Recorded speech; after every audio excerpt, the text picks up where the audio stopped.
आज खऱ्या अर्थानं लोकप्रतिनिधीबद्दल बोलायचं म्हटलं की थोडं अंगावर काटा येतो. आणि राजाभाऊजी म्हटले ते अगदी बरोबर आहे. तुम्हाला कदाचित एक गोष्ट माहित असेल, गाढवावर बसलेले बापल्याकडे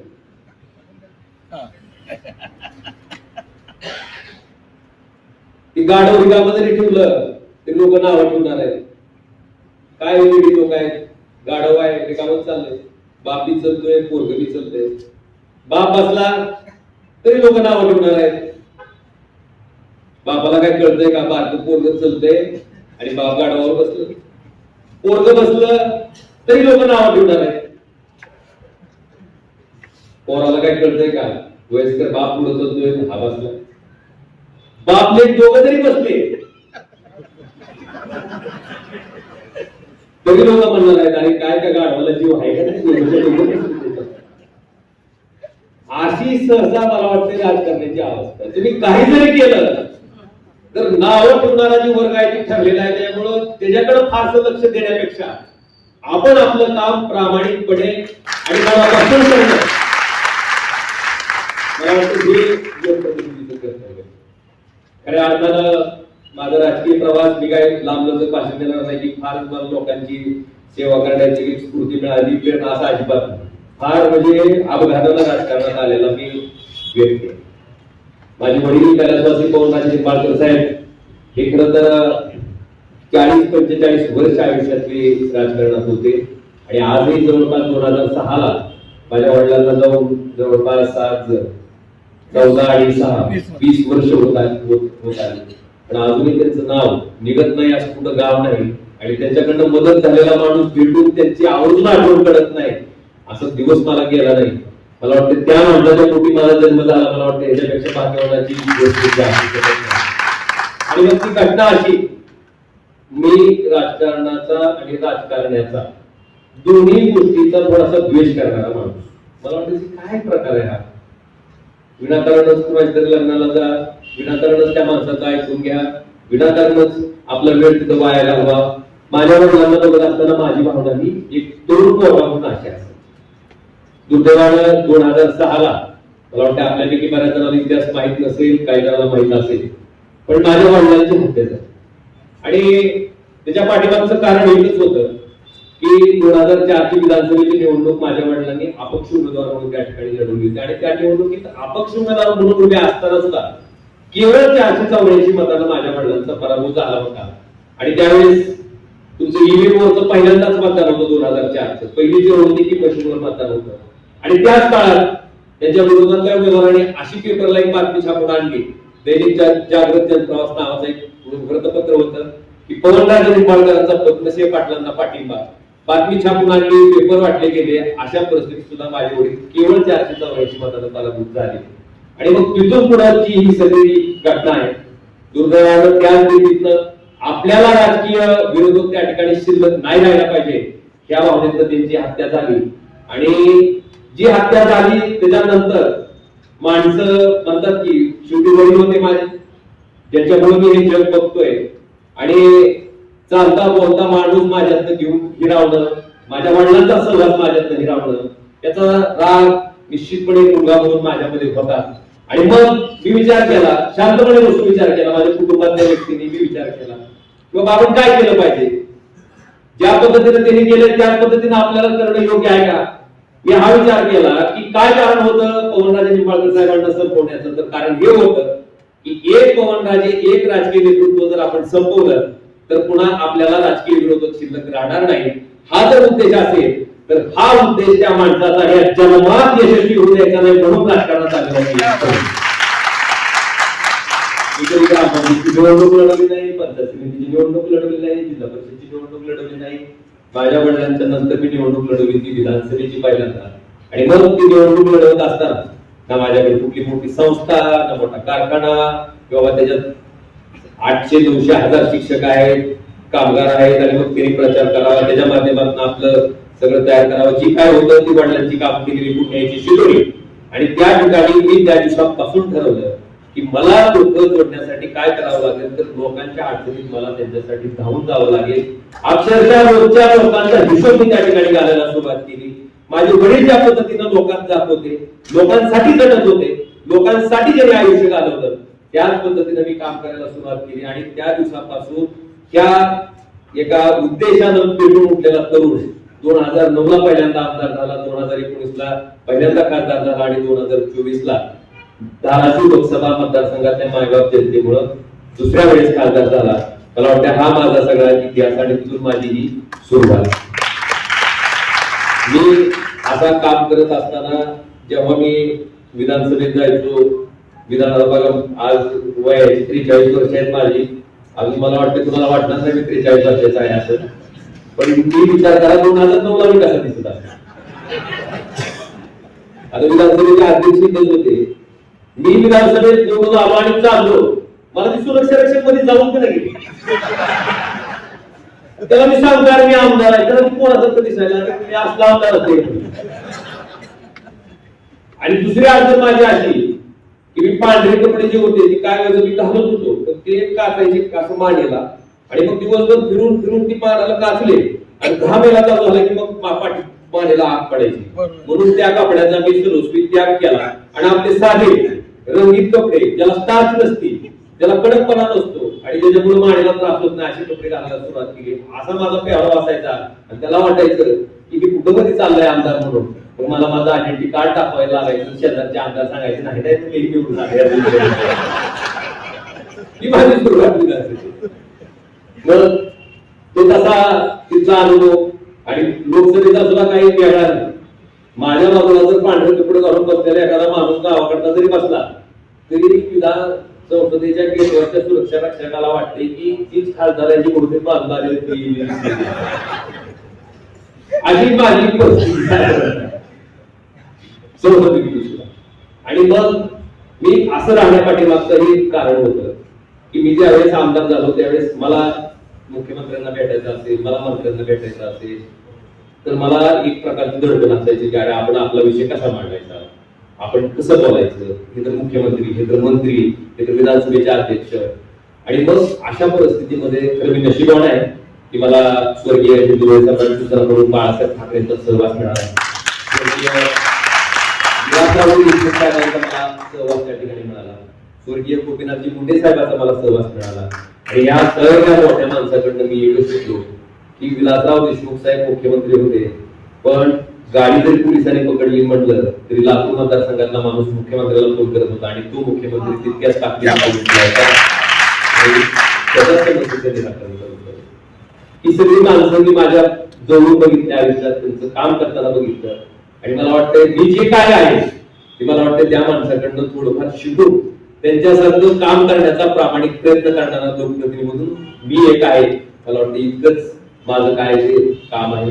आज ह्या माध्यमातून पुढे जात असताना मला लक्षात आलं की लोकांना लढतं किंवा खासदाराला कसं बोलायचं.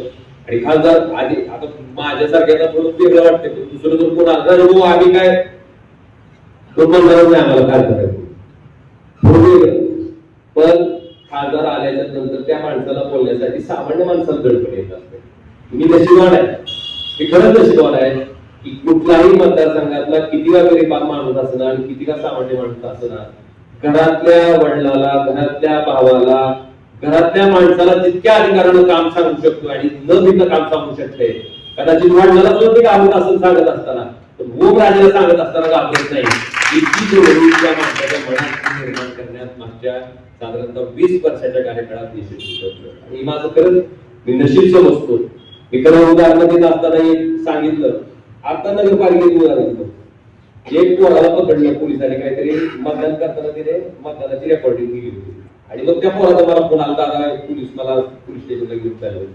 म्हणलं ते पोलिसाला फोन, पोलिसांना फोन दिला आणि म्हणलं सोडा की त्याला, कशाला त्याला फोन घेऊन झाला, पूर आहेत म्हणून करत असते उत्साहाच्या भागात. आता तसं नाही म्हणजे भारतीय जनता पार्टीला मतदान टाकले म्हणजे का म्हटलं. त्याला वाटलं आता ही उद्धव बाळासाहेब ठाकरे पक्षाचं आहे असं सांगितल्यावर बहुतेक म्हणेल, म्हटलं कुणाला का टाका ना, पण अडचण पडल्यावर त्याला ओमराजे आठवलं.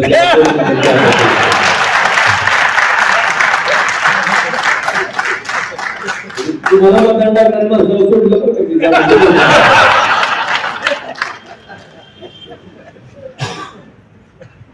आणि ह्याच पद्धतीनं मी खरंच बहु नशिबान आहे. फक्त आता दुःख मात्र एका गोष्टीचं होईल की आता आमच्या स्थानिक स्वराज्य संस्थेच्या निवडणुका पार पडल्या आणि मी ज्या मतदारसंघात आलो आपल्याला सांगायचंय की तुम्हाला खरंच विश्वास बसणार नाही की अतिशय सामान्य माणसाने माझ्या निवडणुकीसाठी पैसे अतिशय सामान्य माणसं म्हणजे चिंचा माहिती तुम्हाला चिंचा पडून चिंचुक वेगळे करायचे आणि चिंचा वेगळ्या करायची ही जी मुलगी करते त्या मुलीनं मला निवडणुकीसाठी 1,500 रुपये त्या मुलीने काही काम करणार तुमच्या जे हे असते मिस्त्री असते प्लास्टरचं काम असेल बिल्डिंगच्या कन्स्ट्रक्शनचं काम असेल त्याच्या हाताखाली काम करायला असते 600-700 रुपये रोजगार असेल त्या माणसानं मला 1,200 रुपये माझ्या निवडणुकीसाठी एक नाही असं की उदाहरण गावातल्या सामान्य शेतकऱ्यांनी वर्गणी करून मला त्या ठिकाणी निवडणूक लढवायला पैसे दिले आणि मी माझं भाग्य समजतो की त्यांच्या कष्टाच्या पैशामुळं त्या कष्टाच्या पैशामुळं कामाच्या पैशामुळं महाराष्ट्रामध्ये क्रमांक 2चं मताधिक्य म्हणजे 3,29,843 मताच्या फरकाने मला त्या ठिकाणी लोकसभेत खासदार म्हणून निवडून जातात. त्या सामान्य माणसाचे आशीर्वाद होते आणि मी नुसतं असं नाही की सामान्य माणसानंच फक्त आपल्याला मदत करायची ना आपल्याला पाहिजे तसं आपण चालायचं असं नाही. मी ज्या मतदारसंघात आमदार होतो 2009 ला मी 2009च्या नंतर तुम्ही बघा एखादा आमदार जर असला की तो कोण असेल तर प्रभाव राजमारू घेऊन आमदार जर असला आणि त्या आमदाराचा खासदार झाला तर विधानसभेचा मतदारसंघ त्या आमदाराची बायको त्या आमदाराचा भाऊ किंवा त्या खासदाराची कुटुंबातील व्यक्ती ही परंपरा इतकीच नाही पूर्ण देशात त्या अभिमानानं सांगतो की ज्या धाराशिव कळंब विधानसभा मतदारसंघात मी आमदार होतो मी खासदार झालो खासदार झाल्याच्या नंतर त्या मतदारसंघात ना माझा भाऊ आमदार झाला ना माझी आई आमदार झाली ना माझी बायको आमदार झाली कैलास पाटील नावाचे शेतकऱ्याचे एवढंच नाही मला आश्चर्य वाटेल 25 दिवसापूर्वी प्राथमिक शिक्षक पदाचा राजीनामा देणारा एक शिक्षक प्रवीण स्वामी त्या माणसाला उमरगा लोहारा मतदारसंघातल्या सामान्य जनतेनं त्या ठिकाणी आमदार केलं. त्याची संपत्ती जर तुम्ही बघितली तर मला वाटतंय 5-10 लाखापेक्षा सुद्धा सगळी संपत्ती मिळाली तरी एकत्र केली तरी ती होणार नाही.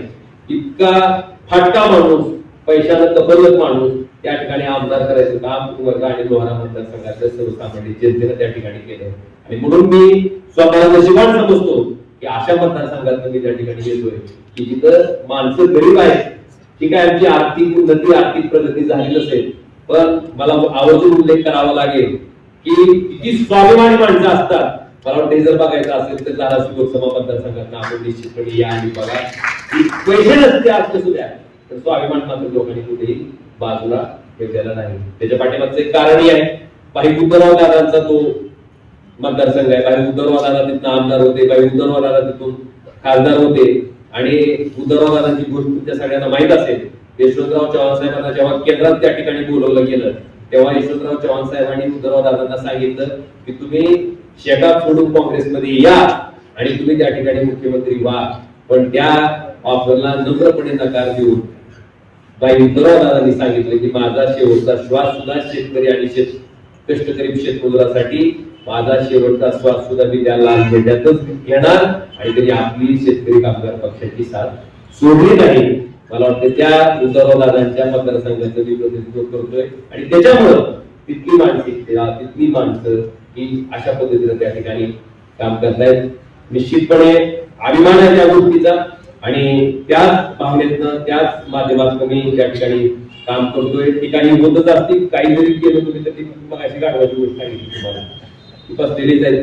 त्याच्याकडे आपण लक्ष न देता आपण आपलं काम कसं असतंय कोणी किती जरी टीका केली पण मी माझं काम जर प्रामाणिकपणे केलं असेल तर मला त्या टीकेचा इतकासला लागेल. मी काम प्रामाणिक केलं ना मी घडलोय ना मी 24 तास उपलब्ध आहे ना प्रत्येक माणसाचा फोन अटेंड केला प्रत्येक माणसाला त्या अडचणीतून बाहेर काढण्यासाठी मदत केली आहे. मला वाटतं ही भावना जर असेल आणि ते काम प्रामाणिक असेल तर कुठल्याही टीकेनं आपल्याला कसलंही भोग पडत नाही. त्याच्यामुळं दुर्लक्ष त्याच्याकडे करायचं आणि आपलं काम करायचं त्याच भावनेतलं काम करणारा मी एक तरुण आहे. लोकसभेत सुद्धा मी बहु काय मराठीतनं बोलतो. मला बरेच आता आमचे सहकारी सुद्धा म्हणतात की तू थोडे हिंदीत बोलत जा अजून प्रभाव पडेल, लोकांच्या मंत्र्यावर प्रभाव पडेल. म्हणजे मला मंत्र्यावर प्रधानमंत्र्यावर मला प्रभाव पडायचाच नाही. मी कुणासाठी भांडतोय तेव्हा मी काय बोलतो हे कळायला पाहिजे. आणि माझ्या भागाच्या लोकांना मराठी सोडून त्यांना काही ट्रान्सलेटरची सोय उपलब्ध नाही. इतर विधान लोकसभेत तुम्हाला ट्रान्सलेटरची सोय उपलब्ध आहे, तुम्ही ऐकू शकता. मी मराठीत बोललो तरी तुम्हाला त्यावेळेस मी हिंदीतलं काय बोलायलोय त्याचं रिअल टाइम ट्रान्सलेशन चालू असतंय, इंग्रजीमधलं रिअल टाइम ट्रान्सलेशन चालू असतंय. त्यामुळे माझ्या मतदारसंघातल्या लोकांसाठी मी हित आहे, त्यांच्या प्रश्नासाठी मी हित आहे आणि त्यांच्या प्रश्नाची सोडवणूक करण्यासाठी मी हित आहे. आणि मी त्यांचे प्रश्न मांडतोय हे त्यांना पटतंय का, मला वाटतं हे त्याच्या ठिकाणी महत्वाचं. आणि लोकशाहीचा आत्मा जर खरा काय असेल तर मला वाटतं आपण आपल्या लोकांच्यासाठी समर्पित असणं आणि त्या समर्पित हा आत्मा आहे. आणि असो राजकारणात बऱ्याचशा गोष्टी बदलत असतात. कधी कसं आहे, उगवणारा दिवस कधी मावळत असतो, मावळणारा दिवस कधी उगवत असतो. आम्हाला स्थानिक स्वराज्य संस्थेत काय जास्त आम्हाला यश मिळालं नाही, अपयश आम्हाला मिळालं. पण मला थोडीशी मग चिडचिड व्हायला लागली की मी म्हणलं अरे आम्ही 24 तास तुमच्यासाठी आहे. आणि आमच्या जिल्ह्यातील काही प्रतिनिधी असे आहेत की 1.5 वर्षात 15-20 दिवस फक्त तुमच्यात येतील. फक्त त्यांच्यात आमच्यात जर काय फरक असेल, फक्त त्यांच्याकडे पैसे प्रचंड आहेत आणि आमच्याकडे पैसे अजिबात नाही, इतकाच फरक आहे. पण ह्या फरकामध्ये आम्ही नेमकं काय कमी करतोय असं उद्वेगात मी बऱ्याचशा लोकांना बोलायचं. आणि मग ती लोक सांगायचे नाही नाही दादा थोडस कसं आहे, स्वतःसाठी मतदान मागणं सोपं आहे, दुसऱ्यासाठी मतदान मागताना मात्र फार सध्या पटवते. पण लोकशाहीमध्ये लोकांनी खरंच या गोष्टीचा विचार करणं गरजेचं आहे. मला अपेक्षित यश मिळालं नाही किंवा माझी स्थानिक स्वराज्य संस्था आली नाही किंवा मला माझ्या पक्षाच्या जिल्हा परिषद मध्ये त्या ठिकाणी सत्ता स्थापन होऊ शकली नाही किंवा माझ्या पक्षाची नगरपालिकेत सत्ता स्थापन होऊ शकली नाही, या गोष्टीचं मला अजिबात वाईट वाटत नाही. मला वाईट या गोष्टीचं वाटतंय की मतदार जर पैशाच्या अपेक्षेत त्या ठिकाणी मतदान करत असतील तर मला वाटते परमेश्वरच तुम्हाला वाचवेल. कारण त्या भावनेतनं तयार झालेला लोकप्रतिनिधी लोकांसाठी कधीच काम करणार नाही. जर केलं तर गेलेले पैसे वसूल करण्याचंच काम करेल. आणि जगात सगळ्यात मोठं नुकसान, सगळ्यात मोठा तोटा हे फक्त लोकांचंच होणार आहे, दुसरं कुणाचंच काय होणार नाही. कुणालाही काही त्या ठिकाणी सहन करावं लागणार नाही. जो काही त्रास आहे, जी काही यातना आहे, जी काही त्या ठिकाणी सहन करावं लागणार आहे ते शेवटी सर्वसामान्य लोकांना सहन करावं लागणार आहे. माझी इतकीच महाराष्ट्रातल्या या कडे पुरस्काराचं औचित्य गेले आहे. मी खरं या पुरस्कार घेत असताना म्हणजे मला इतका अभिमान वाटला, कारण हा पुरस्कार कुणाला मिळाला? आमदार बी देशमुख, आमदार गणपतराव देशमुख, आर पाटील, प्रमोद गोवलकर, शोभाताई फडणवीस, जीवा गावित, दत्ताजी नलवडे, गिरीश बापट, सारे पाटील, भाऊसाहेब फुंडकर, जयंत पाटील, देवेंद्र फडणवीस, बाळासाहेब थोरात, बच्चूभाऊ कडू, नीलम मोरे, गिरीश महाजन, मला वाटतं इतक्या मान्यवर माणसांना हा पुरस्कार मिळाला. आणि खासदारामध्ये नितीनजी गडकरी आणि भारतीय पवार. मला वाटते माझ्यावर जबाबदारीचं वजन वाढवणारा हा पुरस्कार आहे असं म्हणलं तर काही वावगं ठरणार नाही. आणि निश्चितपणे तुम्ही माझ्या याच्यासाठी निवड केली त्याच्याबद्दल मी धाराशिव लोकसभा मतदारसंघाच्या तमाम जनतेच्या वतीने मी आपल्या सगळ्यांच्या मनापासून हार्दिक हार्दिक आभार व्यक्त करतो. कारण तुमच्या या कौतुकाच्या पाठीवरच्या थापेमुळे निश्चितपणे 100 हातीचं बळ जरी पराभव झाला असला तरी 100 हातीचं बळ आमच्या अंगात येईल. आणि ज्या लोकांच्या समर्पित भावनेतनं लोकांसाठी आम्ही काम करत होतो त्याच भावनेतनं तेवढ्याच ताकदीने पुढच्या कालखंडामध्ये सुद्धा तितक्याच नम्रपणे आणि तितक्याच निष्ठेने त्या ठिकाणी आम्ही काम करत राहू. मला वाटते की या पुरस्काराचं गमक आहे. आणि निश्चितपणे जी पुरस्काराची रक्कम आपण त्या ठिकाणी मला दिली, फार मी काही मोठा माणूस नाही, पण निश्चितपणे ती रक्कम सुद्धा मी मला वाटते 5,000 त्या ठिकाणी द्यायचा निर्णय घेतला. कारण असा विचार करणारी, असं काम करणारी माझी म्हणजे खूप म्हणजे वरचेवर कमी होत चालले. आणि अशा पद्धतीने जेव्हा माणसाला समोर दिसायला चालू होते की सगळं आमिषाचं राज्य, सगळी अराजकता बघितल्याच्या नंतर आमच्यासारख्याच माणसाला कधी कधी विचारायला चालू होते की नेमकं आपलं काही चुकतंय का. मग आता माझी गंमत बघा, अख्ख्या जिल्ह्यामध्ये जिल्हा परिषदेची एकच पंचायत समिती होती जिथं आमचे उद्धव बाळासाहेब ठाकरे पक्षाचे 8 पंचायत समितीचे सदस्य त्या ठिकाणी निवडतात. भारतीय जनता पार्टीचे 5 आले आणि शिंदे सेनेचे 3 आले, म्हणजे 8-8 झालं. काय झालं? म्हटलं तर शिवावर आपली चिठ्ठी निघत म्हणतो असं म्हणून बघा सभापतीची मी चिठ्ठी द्यायची निघाली सभापतीची मी चिठ्ठी द्यायची निघाली. मी खरंच विचार करून परमेश्वराला असता म्हटलं हे आमचं काही चुकतंय का काय म्हणजे खरंच एक तास 2 तास विचार करत होतो आणि मग मला त्याचं उत्तर असं आलं की परमेश्वर संकट संघर्ष हा त्याच्याच वाट्याला देत असतो त्याच्यात सहन करायच्या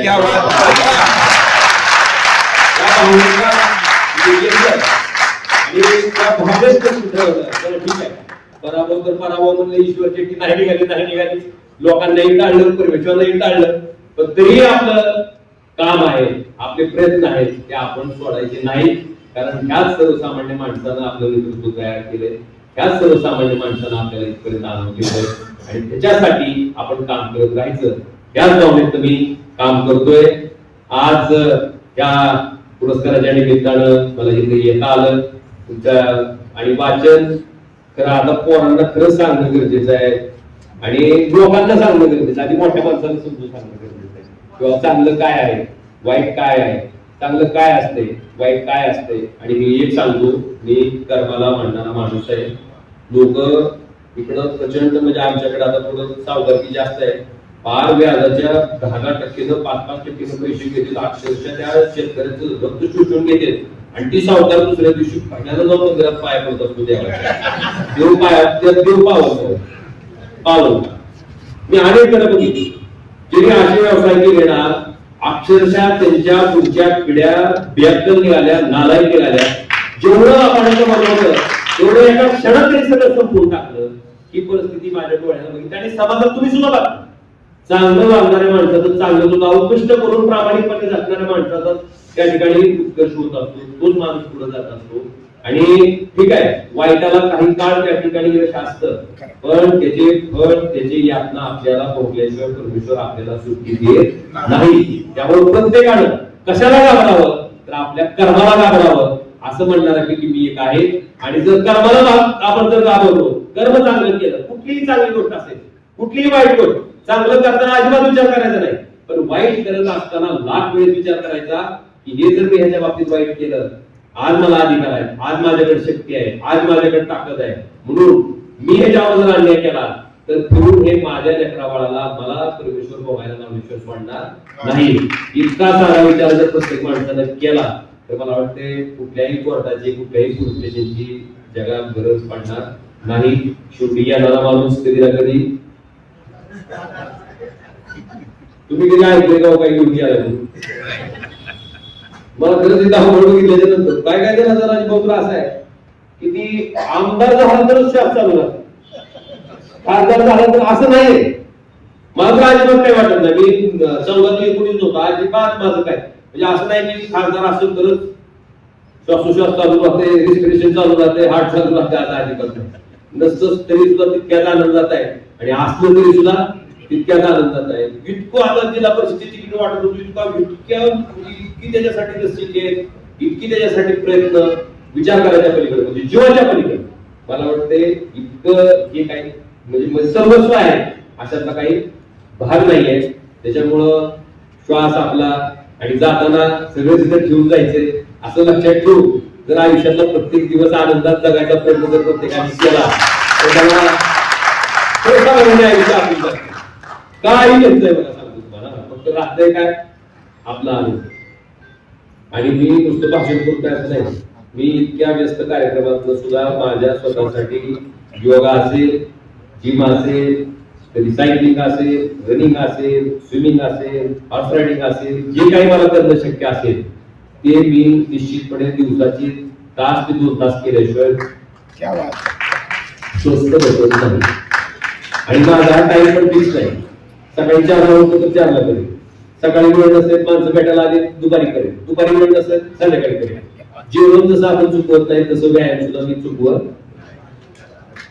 आणि तुम्ही बघता आजूबाजूला 25 वर्षाची 30 वर्षाची मुलं हार्ट अटॅकनं चालले फार वाईट आहे. त्याच्या पाठीमागे त्या कुटुंबाची काय अवस्था होते मला वाटते घरातला करता पूर्ण केल्याच्या नंतर त्या कुटुंबाची काय वातावरण असते मला वाटते माझ्यापेक्षा दुसरं कोण तुम्हाला चांगल्या पद्धतीने सांगू शकणार नाही. मला वाटते आपल्या कुटुंबासाठी खूप मोठी गरज आहे आपलं आयुष्य आपल्या कुटुंबासाठी खूप महत्वाचं आहे. त्यामुळे प्रत्येकानं दिवसाची किमान शेवटचा गाडी घेतली का आपण ती 10 लाखाची 20 लाखाची तर तुझी सुद्धा 5,000 झाली की 1 किलोमीटर जाऊ देतो पुढे आपण सर्व्हिसिंग करून आणतो. आपल्याला गाडीच्या गाडीची थोडी सगळी बेचिराग झाली तर तुम्हाला इन्शुरन्स परत मिळेल, नवीन मिळेल, अजून पैसे दिले तर अजून मिळेल. पण मला सांगा परमेश्वरानं जे शरीर दिलंय त्याचं मोल मला वाटतं पैशात तर होऊ शकत नाही. या शरीरासाठी तर आपण किमान आपल्या आयुष्यातला काही क्षण काही वेळ हा देणं नितांत गरजेचं आहे. मीही देतोय, तुम्ही देत जावा. इतकीच विनंती मी या कार्यक्रमाच्या निमित्तानं आपल्या सगळ्यांना करेल. या पुरस्कारासाठी आपण माझी निवड केली, मला पुरस्कार दिला, माझा सन्मान केला. माझ्या धनाची लोकसभा मतदारसंघातील त्या गोरगरीब तमाम जनतेचा मला वाटतं हा सन्मान आहे, फक्त माझ्या एकट्याचा नाही असं मी या ठिकाणी मांडतो. आणि निश्चितपणे तुमच्या या ऋणात राहूनच अजून सामान्य माणसासाठी जितकं काही चांगलं काम करता येईल, जितकं प्रामाणिकपणे काम करता येईल त्याच्यासाठी परमेश्वराने मला त्या ठिकाणी शक्ती द्यावी एवढीच अपेक्षा या ठिकाणी व्यक्त करतो आणि आपली सगळ्यांची रजा घेतो. धन्यवाद. जय हिंद, जय महाराष्ट्र.